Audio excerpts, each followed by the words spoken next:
बड़ी अहम बात है कि खंडवा मध्य प्रदेश के सरजमीन से चल करके हजरत मौलाना व मुफ्ती मोहम्मद फैजान साहब इशाती तशरीफ ला चुके हैं और अभी हमारे मरकम और बुजवार के लोग सारे के सारे अभी पंडाल में अपनी जगह नहीं बना सके हैं। इसलिए मेरी आवाज़ जहाँ जहाँ तक जा रही है मैं मुअद्दबाना दरख्वास्त करता हूँ कि बराह करम बिला ताखीर के जलसा गाँव के अंदर तशरीफ ले आए और बच्चों को की हौसला अफजाई फरमाएं और जलसे को कामयाब।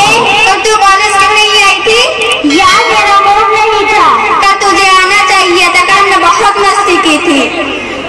मुझे लगा कल बहुत ज्यादा पढ़ाई होने वाली थी, इसीलिए नहीं आई थी।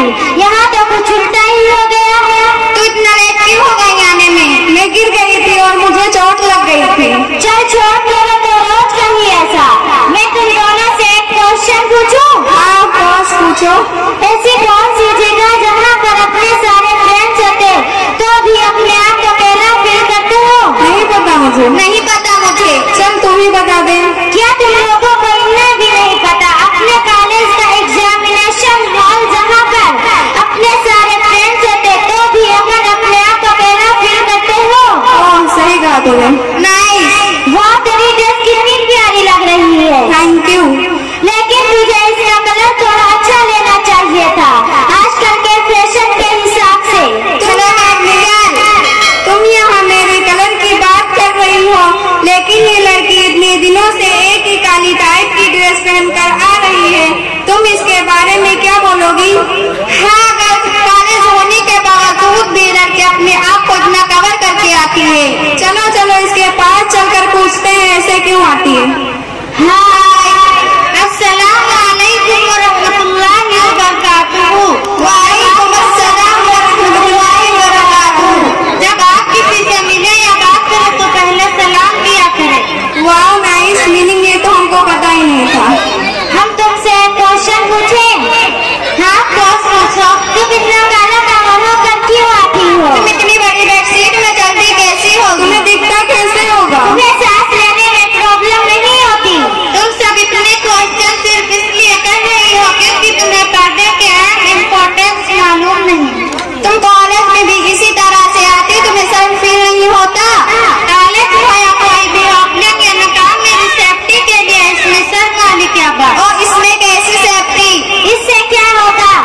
जब ये पर्दा औरत घर से बाहर निकलती है तो शैतान दूसरों का दिल उसकी तरफ माइल करता है और इबादत करता है। जब हम पर्दे के साथ घर से बाहर निकलते हैं तो यही नकाब यही पर्दा इंसान और शैतान के जहरीले तीर से भी हमारी हिफाजत करता है। अल्लाह ताला ने कुरान में फरमाया वला तबररजना तबर्रुजल जाहिलियतिल ऊला कि अल्लाह ताला ने इरशाद फरमाया कि तुम अपने घरों में करार के साथ रहो और कदीम जमाने जाहिलियत की तरह अपनी नुमाइश न करती फिरो। तो क्या हुआ? हम भी तो मुसलमान हैं, हम भी इसी तरह से आते, तुम भी इसी तरह से आया करो।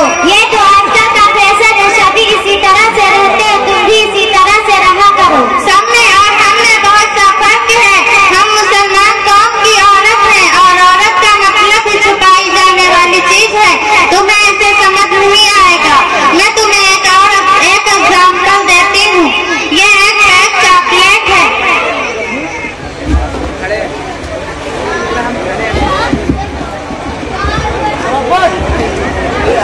ये एक पैक चॉकलेट है, मैं इसे फेंक रही हूँ और ये एक खुली हुई चॉकलेट है, मैं इसे भी फेंक रही हूँ। अब आप इन दोनों चॉकलेट में से मुझे बताएं कि आप किसे सिलेक्ट करोगी। ये ठीक बाकायदा औरत की मिसाल उस पैक चॉकलेट जैसी होती है जिसमें कोई नापाकी और गंदगी नहीं होती, और बेपर्दा औरत की मिसाल उस खुली हुई चॉकलेट जैसी होती है जिसमें हर किस्म की नापाकी और गंदगी होती है और उसकी दुनिया की नजरों में कोई अहमियत नहीं होती और उसे देख कर नजरअंदाज कर दिया जाता है।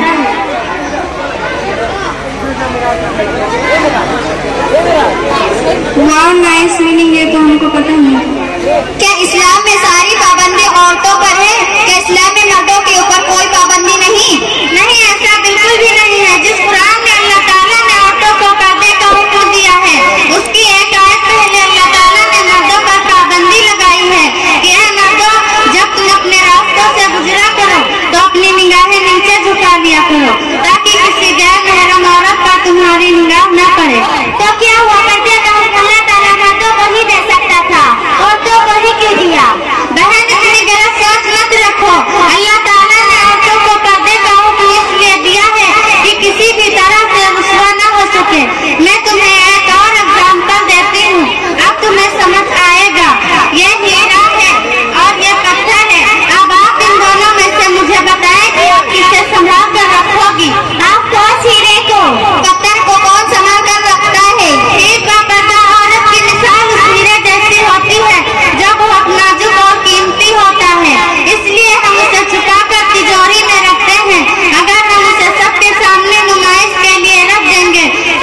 दूसरों को भी ताकीद करें। वाकई यार, इस्लाम में औरतों को इतना ऊंचा मकाम दिया गया, ये अब हमें समझ आ गया। आज हमें पता चला हम औरत नहीं, खास औरत है, और हमें खास औरत के पर्दा नकाब ही बनाता है। अब हमें भी पर्दे की इम्पोर्टेंस समझ आ गया। आज से हम बेहद कहते हैं कि पूरी तरीके से पर्दे का एहतमाम करेंगे और दूसरों को भी पर्दा करने की ताकीद करेंगे।